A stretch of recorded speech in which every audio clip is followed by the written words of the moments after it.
Hey, what's up, everybody? Welcome back to News Dose. And according to the latest rumor, the PlayStation 5 is finally set to deliver one of the most requested features for, really, I'd say, the past decade. Honestly, fans wanted this to happen on the PlayStation 4 last generation, and it never really happened to the point that I think a lot of fans have just kind of given up on this idea. But now, after all of these years, it appears those PlayStation 3 games will find some relevance on the PlayStation 5. Yeah, it might finally be time. Now, we will also talk about some Elden Ring controversy that I think is being maybe a little bit over-exaggerated among the media. And then, unfortunately, for you early PSVR 2 adopters, I do have some unfortunate and bad news for you and the future for that device. So, you know what? Let's just go and get right into it, and I want to go and start off with the Elden Ring controversy. Of course, they just dropped Shadow of the Erdtree, and this is one of the most anticipated expansions of all time. It's, as expected, already doing killer numbers with a lot of fans, once again returning to the lands between. But to some surprise, unlike the base game, Shadow of the Erdtree isn't being as well received among fans, or at least over on Steam. Currently has a 66% approval rate, which is quite the contrast compared to the base game, which sits at 92%. Now, there's actually two different reasons for this, though what I've mostly seen online is that one issue is being more widely reported on as the main culprit. I've seen outlets suggest the Shadow of the Erdtree is being review bombed because it's too hard, and while I think there's a partial truth to that, it's not the entire story either. What's really happening here is that, yes, some people do find this DLC to be too difficult. Or actually, I'd say the better word here would probably be unfair. Difficulty isn't necessarily the sole problem, but rather whether or not it's being fair with some of the boss fights. You know, the way FromSoft DLC tends to work is that they are harder than the base game, but they always do a relatively good job at towing that fine line between being overly difficult and just being flat out cheap. In Shadow of the Erdtree, however, there has been a mixed response from some players to just how fair some of those bosses actually are. So, yes, this has been a complaint, but to say it's being review bombed solely for that one single reason, I'm not entirely sure that that is the complete truth here.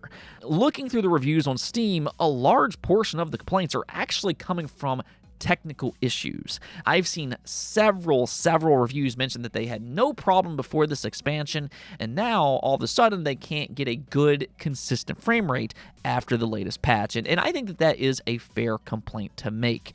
For as good of developers as FromSoft has been, their technical prowess does leave something to be desired. Even the base game was never perfect from a technical standpoint, especially over on consoles, and it seems like that problem has really escalated with this new expansion.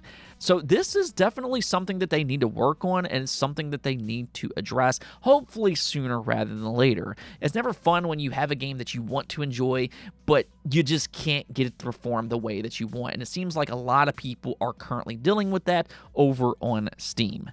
For anybody that's been playing this game, though, do let me know what you all think about all of this. First off, is Shadow of the Erdtree just too difficult? Is that a problem that you're having?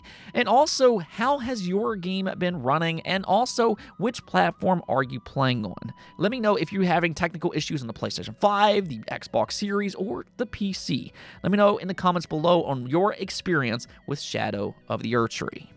Okay, so let's go and move on over to PlayStation, though, and this latest rumor that they're working on PlayStation 3 emulation for the PlayStation 5. I mean, again, I feel like a lot of people have kind of given up on this idea because of the cell processor that the PlayStation 3 used back in the day and just how infamous it was to work on the PlayStation 3. It was not the easiest console to develop for, and a lot of people just kind of assumed that it was going to be too difficult to get working on the PlayStation 4 or now the PlayStation 5. And if it doesn't, that really is too bad because, you know, I'll just kind of say this. The PS3 might not be Sony's most successful generation, but for me, it is my favorite generation for PlayStation. I actually made a video on this not all that long ago. Go check it out, my top 25 games for the PlayStation 3. But it's honestly one of my favorite consoles because it was just peak PlayStation, this was at their most creative point where they just had so many great exclusives, whether that be big AAA titles or smaller games as well. They had no problem experimenting on the PlayStation 3. So if they could find a way to unlock that library of games for the PlayStation 5 and make them more accessible, that would be game-changing for Sony. There's just so many games on that PlayStation 3 that you still can't play anywhere else, whether that be Killzone, Infamous, Mod Nation Racers, Puppeteer, Metal Gear Solid 4, and the list just goes on and on and on. It's just got an amazing library of exclusive games, and now all of a sudden, thanks to Nick Baker from the Xbox Era podcast, he revived hope that this could actually indeed happen. Now, it is important to keep in mind here, though, that this is only a rumor. Nick has gotten some things right in the past, but he's also gotten some things wrong as well. So, just like any other rumor, take this as you will. But according to him, his source told him that Sony is working on bringing over quote-unquote select PS3 games for the PlayStation 5. Now, exactly what that means, select PS3 games, I assume this is no different from every other back-compat console that is available on the PlayStation 5. In other words, what I assume this means is that they'll port over select titles over a period of time, just like they do with the PlayStation 1, the PSP, or the PS2.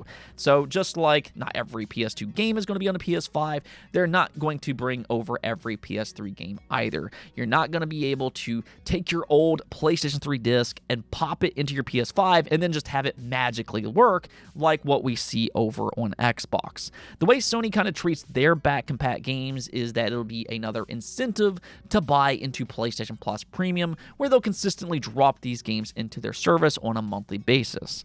But of course, you can also buy them individually as well through their digital storefront. That's personally how I play these games. I find that to be a much better option than PlayStation Plus Premium because I do find the asking price for Premium to be a little too expensive for what it is. I've made that very well known in the past.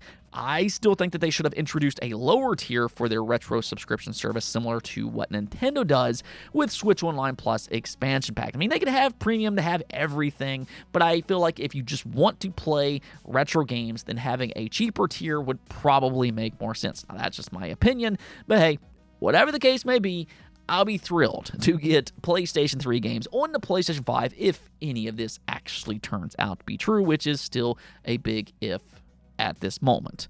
If it does, though, tell me which PlayStation 3 game you would most like to see come to the PlayStation 5 first.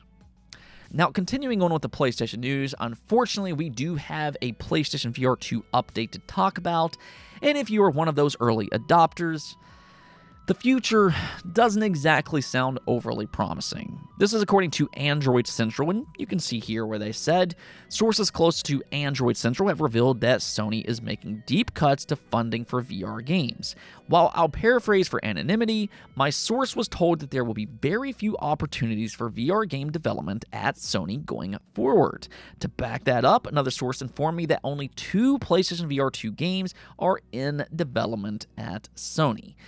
Now, honestly, I know 2 games might not sound like a lot for most people, but 2 games from their internal studios is actually a bit better than what I had in mind myself. That's more than what I was expecting from them, and just looking through their studios, I'm a little hard-pressed to figure out exactly who could be working on these 2 VR games. I mean, they just shut down London Studios a few months back. This was their studio that previously worked on Blood and Truth for the original PSVR, and that would have been my first guess as to who could be working on PSVR 2. But then the other, I would say maybe Firesprite. Maybe they're working on a VR game, but yeah, overall, this is not a lot of support from Sony, and that's kind of the gist of this report. This really reminds me a lot of the Vita situation. Just like PSVR 2, the Vita was a really cool piece of technology, but it just didn't get enough internal support from Sony themselves.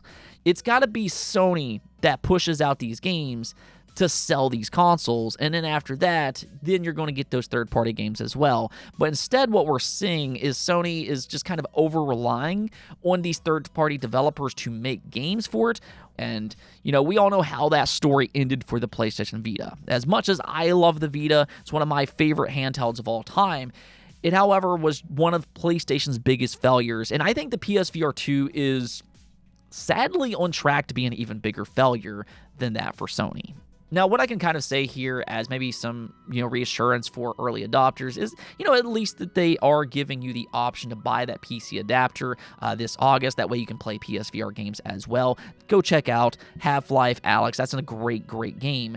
But even then, that adapter doesn't support a lot of the features that makes the PSVR 2 special on the PlayStation 5.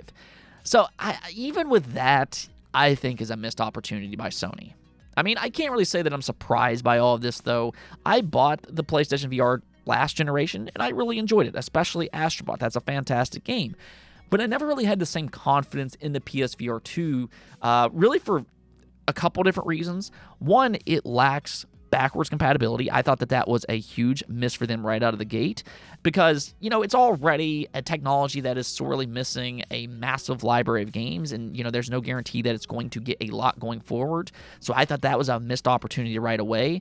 But then they also never really showcased enough to say that this is a better option than getting a PC VR headset or an Oculus Quest, which has years of content by this point. I just never really saw much of a reason to buy into the PSVR 2 over some of the other options in the market that are much more established. And when you combine all of those different things, it just never really amounted to an overly attractive product, despite having some really cool technology. I mean, it is what it is. I keep explaining this as a missed opportunity because I feel like if they would have went about this in a better way, it might have had more success, but they didn't. And all I can really say by this point is that I do feel bad for those early adopters out there. It looks like the future of PSVR 2 is pretty bleak by this point rather than promising if this report holds true. Anyways, though, that's going to be it for this episode. But as always, do hit that subscribe button if you like this type of content. But until next time, peace out.